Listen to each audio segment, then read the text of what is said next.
Welcome back, everyone, to another episode of Orange Juice, news and notes from around the world of insoles. I am one of your co-hosts, Owen, and we also have our other co-host here, Marsha. How are you, Marsha?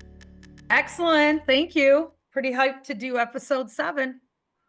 Awesome. Yeah, episode 7 is packed with a lot of good stuff. We're going to be talking about the most common foot ailment, which is heel pain and or plantar fasciitis. So there will be a quiz at the end of the episode on how to say that. Again, it's plantar fasciitis or heel pain. Try to But spell it. yeah, there'll Just also try be to a spell it. spelling contest. There's like 3,000 letter I's in it, and 2 I's go back to back. It's the most messed up word I've ever heard, but took me forever to learn how to say it. So I'm impressed, Owen, you killed it right out of the box. But yes, Yeah, I'm sure some of sure. you are listening going, "Oh yeah, the plantar thing. I know what you're talking about," or maybe you call it something else. But heel pain or plantar fasciitis. Before we hop into that, though, we just have so much good going on in the world of Orange Insoles that we wanted to just continue to share. So we talked previously about the launch of the new Orange Sport insoles, which is now available on our website, orangeinsoles.com. If you want to take the insole quiz, you can do that. Or if you know that's a good fit for you, you can go ahead and just sign right up and buy now. Also available on Amazon. We do appreciate if you shop on our website, but we know that you have your preferred avenues. So you can find it on both locations for your convenience. So, in reference to the Orange Sport, we went to a podiatry conference a few weeks back now, and we have received a ton of good feedback on the thin athletic profile, but also the durable foam and plastic shank. It has seemed to be a really nice contrasting product to our Orange full length insole, which is our workhorse like insole with orthotic type strength. And we've had podiatrists place orders to carry them in their office and dispense immediately to patients. So, in short, they are very excited about the product and wanted to immediately start recommending them and had a few patients in mind.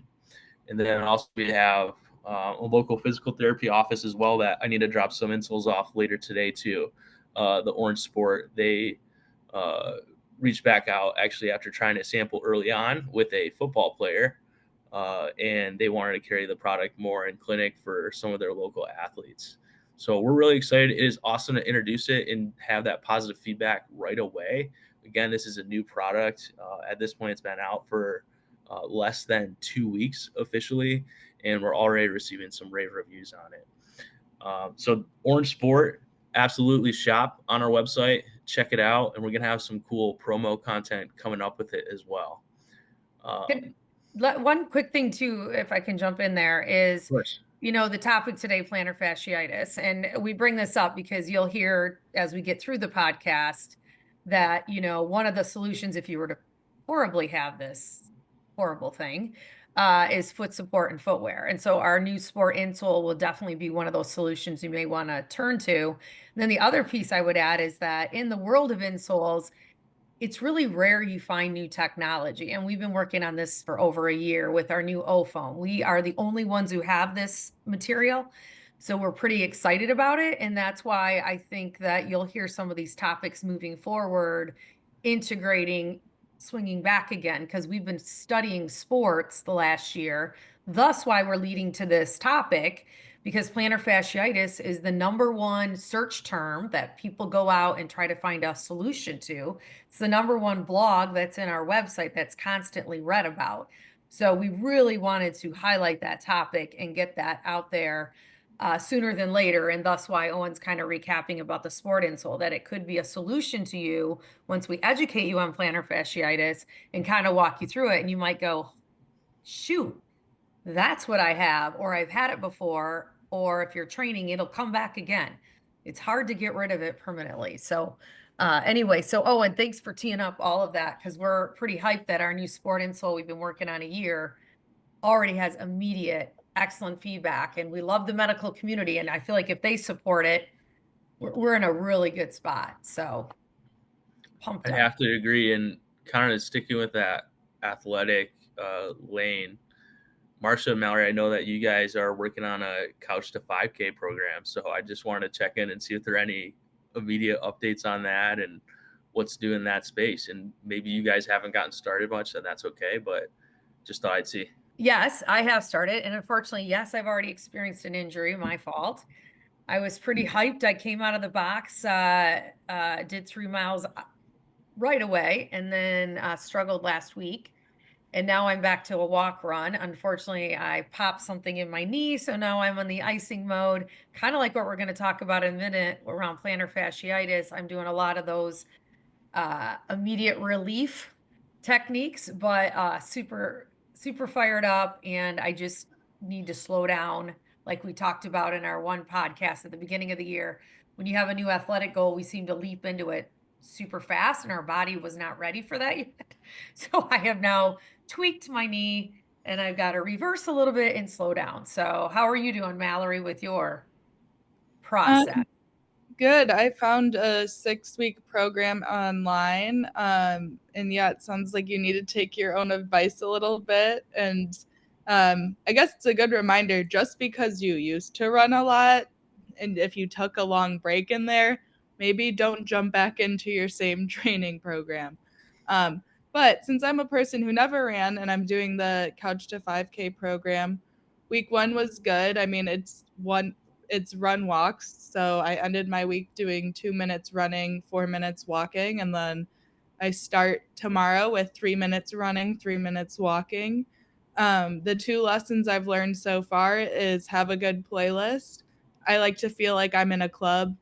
That's like when that's the only other time you're sweating that hard and like doing that much cardio, you're like, okay, it helps my brain be like, this could be fun. I'm like in a club. I'm not running at all.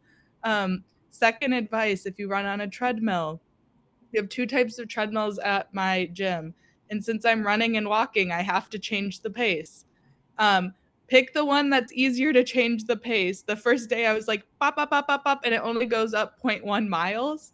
And so I was doing 4 miles per hour walking and 7 miles per hour running. So I'm like trying to change the pace. And I'm like, pop, pop, pop, pop, pop, pop, pop, pop, pop. And it made it so much harder. Where then I went on the other ones and it has just like a button that will like, you just push it up and it'll, tick it up. I'm like, wow, you know, things we learn first weekend. So playlists and pick the right treadmill if you're running inside. But it's going well. Again, I'm very glad I'm taking the slow approach, and I'm very proud of myself because I'm the way the program works. I'm moving for like 20 to 30 minutes doing cardio, and I was not doing that before. So just moving that much is I'm proud of myself. Game on. I'm laughing because your little bop, bop, bop, bop. I fully can envision that happening. And then I was laughing because one of the days I went out running and walking, I literally had to walk because it was so windy. I was running outside. I literally was getting blown backward. I'm like, this is not working. So I literally had to just stop and walk. So a lot of hiccups out there. You just got to keep going, keep doing it. Yeah, and running's not easy, at least to be really comfortable. Like you said, it's trial and error and just figuring out what works best for you. And Mallory, you started small, so you're able to kind of figure that out slowly but surely. And Marcia took Couch to 5K very literally. So I do hope you feel better though, and we'll maybe ask you how you're feeling and what's going on with that as we keep checking in on these podcasts. But seriously, yeah, I do hope you feel better and can keep moving. Um, it, that's most of what we had. We did just want to briefly recap our episodes that we've done so far. Now that we're half a dozen in and rolling on to number 7 here quickly. So over to you. Oh, so no, so we did the one that kicks off the new year, new goals, and it's an interesting one too. So if you're, I just like to point out, not even 20% of the year has gone by yet. So there's always time to leap in and set some goals. You'll learn that I don't worry about the 12-month window. I jump in and set goals when I need to. So jump into that one. We did injury prevention in the new year, which I'm laughing at because I obviously had to go back and revisit that one as I got injured last week. And then it's winter time in a lot of these states. So we had how do you stay active in the winter when it's freezing cold?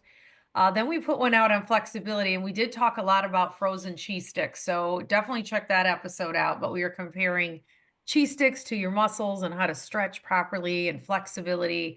What does all that mean? And I think that's real critical to go back to because that might help with today's topic around plantar fasciitis. And then we had one around staying active as a couple with your significant other during Valentine's week. So anyway, and then obviously the couch to 5K. So today we're now switching gears and we haven't talked about any specifically named injuries. And this one's going to be all around plantar fasciitis. Yeah, so like Marcia said, this week's topic is plantar fasciitis. It's a big word, and we'll break it down quickly for you.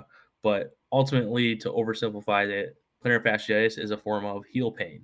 So, your plantar fascia is a muscle on the bottom of your foot that goes from your heel to your forefoot. And it's actually the largest muscle on the bottom of your foot. If you reach down and touch your foot, you can probably feel it underneath. So that's your plantar fascia.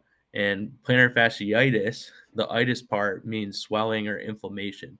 So plantar fasciitis is swelling or inflammation of your plantar fascia or the largest muscle underneath your foot, to simplify it. And this happens, the swelling or inflammation occur really after a few different things. One thing could be overuse, which is probably the most common. So let's say you're Marsha and you go on a run and you're not used to running 3 miles, maybe the end result could be a form of plantar fasciitis because you really were pounding on your feet and you're not used to the wear and tear and that sort of thing. Another cause of plantar fasciitis is overpronation, which I know we've talked about on past podcasts, but for those of you that aren't familiar, it's when your foot or ankle excessively rolls in as you toe from heel to toe. And that repetitive motion over thousands of steps, whether you're walking, running, or even just working on your feet, adds up. And that again can cause the swelling or inflammation in your feet. And there are a few different ways to really overcome the symptoms. And I know Marcia has some of those to introduce to you guys. Well, I was going to say too, like plantar fasciitis is like something that kind of creeps up onto you. Like, so say you're outside doing landscaping or shoveling or just an activity your body isn't used to every day. That's could easily strain something under your foot. And you don't think about it. You think your ankle, your knee, your hip, but you forget about that large muscle under your foot. And it is very painful because everything we do is on our feet. So once you get it, you just it's a lot of us don't know how to slow down. And you really have to slow down with this one. So one of the immediate reliefs that you can do is just, obviously slow down, avoid excess of whatever it was you were doing before that caused that to inflame. So it might be excess running, walking, standing for long periods of time, whatever it is, try to get some relief on that. But then what I always turn to ice. I mean, ice is the way to go. And one key thing with this is icing and stretching it and massaging it are really good. And one way to kind of kill two birds with one stone is get a frozen ice bottle, a water bottle, and put it under your foot.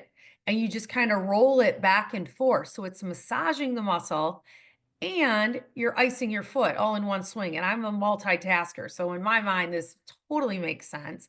Do that from like, 12 to 15 minutes, 3 to 4 times a day. You'd be amazed doing that 2 or 3 times or 2 or 3 days in a row, how fast you can heal that.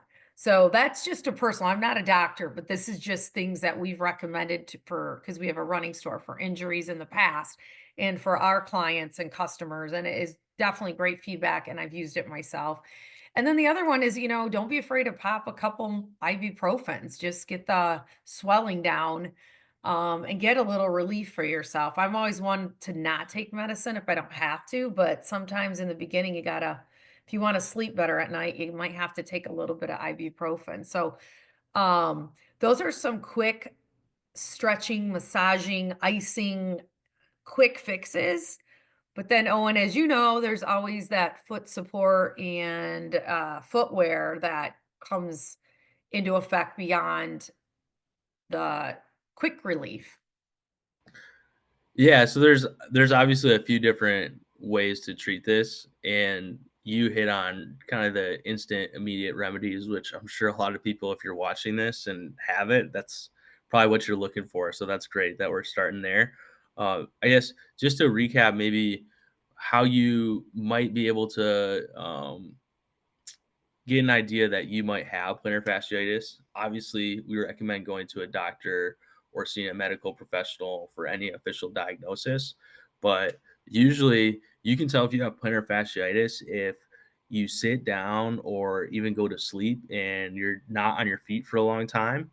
And then when you take those first steps in the morning or after watching a movie or taking a long meeting, that's when you feel a sharp pain in your heels. And that's because your plantar fascia is so swollen and it's not ready for that excessive strain once again, since again, it's already swollen and inflamed. So that could be an idea that you have it. Or once you start walking, running, working, doing your activity, just as you continue to do that a little bit right to start out, if you feel that sharp pain, that would be a sign that you have it, or even just a dull pain throughout the course of your exercise or activity. So for me, I guess as an example, I think I wasn't officially diagnosed. So I think I had plantar fasciitis last summer. And what I was doing is I was carrying around my 1 year old Harper all day around barefoot on our hardwood floors and then dancing, doing that sort of thing. Then I'd go mow the lawn, and then I take her and the dogs on a walk in my flip flops, and then go over to the pool in my flip flops and carry her around barefoot around the pool, and do all these things. And what I was realizing is that my heels were really aching, just like this dull ache. And then, yeah, sure enough, in the morning, sometimes I would step down and just have this really sharp pain. But I thought about it, and I was outside moving more than I was in the winter months, like right now. And that was kind of a key for me that I might have had plantar fasciitis. So, yes, doing all those home remedies are great. Another thing that you could think about is our insoles, of course. Marsha teased that the Orange Sport is a great solution, and so is the Orange Full Length insole. Really, all of our insoles will provide relief for plantar fasciitis, but those are the two just for simplicity that we'll focus on today. So, the Orange Sport has a rigid plastic shank, and what that does is it's actually right through your arch areas where you'll find that rigid shank. So as your foot starts to roll in or bottom out through the arch area, the plastic shank will hold it up and keep it into place. And that's what's ultimately going to keep you from putting excessive strain on your plantar fascia. The orange full length insole, separate from the orange sport, so the orange full length insole has that same rigid plastic shank in the arch area, but also features a deep heel cup. Because of the deep heel cup, we would recommend this for someone who really is experiencing severe case of plantar fasciitis, or someone who might be on their feet for long hours, or who have, maybe you're training for an event that you can't just quit on and you have to put high mileage. The orange full length insole would be best. And again, it's because of the deep heel cup. It provides a cradle for your heel and helps keep your foot on your plane. And that just prevents the excessive strain again on your plantar fascia and really the rest of your body. So this is luckily something that you can use right away as a source of relief of pain, because when you do go to step in your shoes again, the arch support is going to keep you from putting excessive strain on your plantar fascia. So, Owen, I just want to jump in there and say what to avoid. So when we talk about footwear and support, so like Owen was saying with the heel cup, these a good deep heel cup or even just a good cushioned insole with the deep heel cup can absorb that shock and take the pressure off the inflamed tissue that's happening. And also the other thing is when you wear shoes with good arch support and cushioning in it, that can help. But what we find is a lot of companies will tell you our job when we make a shoe is to make sure the outside of the shoe is done well, not necessarily the liner inside. Well, that liner inside is where you need that good arch support, a heel cup to get that pressure taken off the forefront to help with plantar fasciitis. So that's why we recommend adding that insert into a good shoe. However, I would definitely avoid flat shoes. You don't want to wear like cute little Mary Jane shoes or a flat shoe like a cleat or something that has no support inside. You don't want to be wearing flip flops. You don't really want to be walking barefoot because, like Owen mentioned earlier, that's when you're stepping down and that pressure hurts. And obviously, it hurts a lot in the morning just because that's built up over the night. And before you step onto it, there's some good, like, little toe exercises you can do before you leap out of bed and hit the floor with your feet. So that'll will kind of wake up your feet and take that pressure off and the burning when you hit the floor. So and then what we talked about is just the insole, right? Just that extra arch support and that forefront pressure evenly distributed. So we also have what we call a metatarsal pad in the front of our insole that's built in, and that just gives a more balanced forefront to keep the pressure off of that large muscle. So I just wanted to tee that up as some shoes to avoid can definitely help not continue to keep it inflamed, and you don't really want to be walking barefoot if you can avoid that as well. That's funny you mentioned shoes to avoid because I actually came up with a list of maybe shoes to look into, and a lot of them are pretty well paired or best paired with Orange Insoles. There are a few that I'll mention separately at the end that may actually have their own specific targeted arch support that I was mentioning that would help you from overpronating. But here is a quick list of Orange approved footwear that can be found at our running store, playmakers.com, if you want to go on their website and shop a little bit. But for athletic shoes, and this is not an extensive and exhaustive list, but for athletic shoes, just some that came to mind were Asics GT 2000, the Asics Gel Nimbus 27, which is their most recent model and has a very high cushion, which helps reduce the strain on your feet.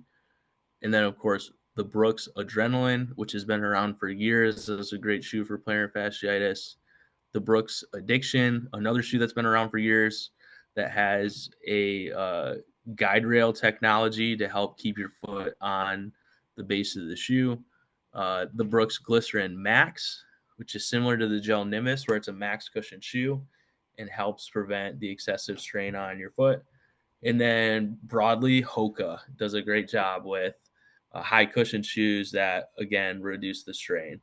If you're looking for more like some casual footwear, shoes that I've found to be useful when I'm fitting folks at Playmakers or when I did in the past that would come in and specifically say they had plantar fasciitis would be Keens, Taos, Olukai. That's Olukai, Olukai, uh, Vionic, and that's one that you may not actually need to add an insole to. And another popular one is Birkenstock. So I know Marcia said to avoid sandals, or I think you said flip flops specifically. Yeah. And most sandals don't have great support, but Birkenstocks do have a footbed that is actually cork. So it starts to mold to the shape of your foot over time, providing more like a custom fit. And what I will mention with Birkenstocks is you'll absolutely pay for, the cork and the premium materials, but they do work and people swear by them. That's why you'll see in Michigan or some of these northern states, people literally wearing Birkenstocks in the winter. I was going to say my Birkenstocks, I've had them for like 10 or 15 years. Like, it takes a lot to break them down. They're not made for the water. You're not supposed to get them wet. But they also have plastic Birkenstocks. So if anyone's in a southern state and wants to get outside and it's hot, or you're golfing and you're switching between shoes, they have the plastic Birkenstocks. It has a good arch in it, a deep heel cup, all the relief you would need for plantar fasciitis. So that's a good one, Owen. That was the first one that came to mind for me. Is I always go to my Birkenstock even before a athletic shoe for relief. One thing I just have to say is I was actually wearing the plastic Birkenstock that you're mentioning, the EVA foam, over the summer, and that was one that I started to get a little bit of plantar fasciitis, but that's just because I was literally taking the children and the dogs on like mile-long walks plus, and wearing them everywhere. And I know they aren't designed to be kind of pounded on like that, but they are still supportive. But you'll notice that the original cork sandals are just a little bit more supportive if you need that complete support. And don't get Ugg boots. because there's no support in those things. I know you kids are all into Uggs right now because I see them flying off the shelf. But if Yep. you do get an orange insole to put in your Ugg boot, then you're okay. Then you're in motion. Quick and unexpected plug for our website. If you're ever watching our podcast and you're just thinking, man, I wish I knew what insole was right for my shoes, we have an insole finder. And I know I mentioned that earlier in the episode, but basically it's going to ask you a variety of questions.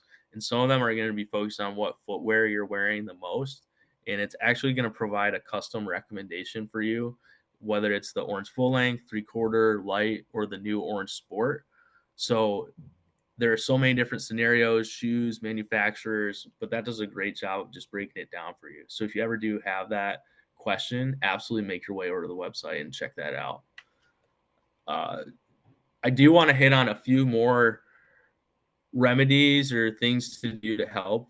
I know Marsha mentioned briefly stretching. Did I miss it? Did you talk about calf stretching at all, Marsha? Do you remember?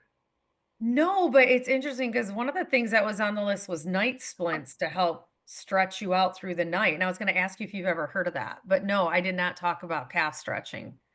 Okay, so night splints, basically picture like a boot for your foot, and it keeps your toes pointed up towards the ceiling or even further.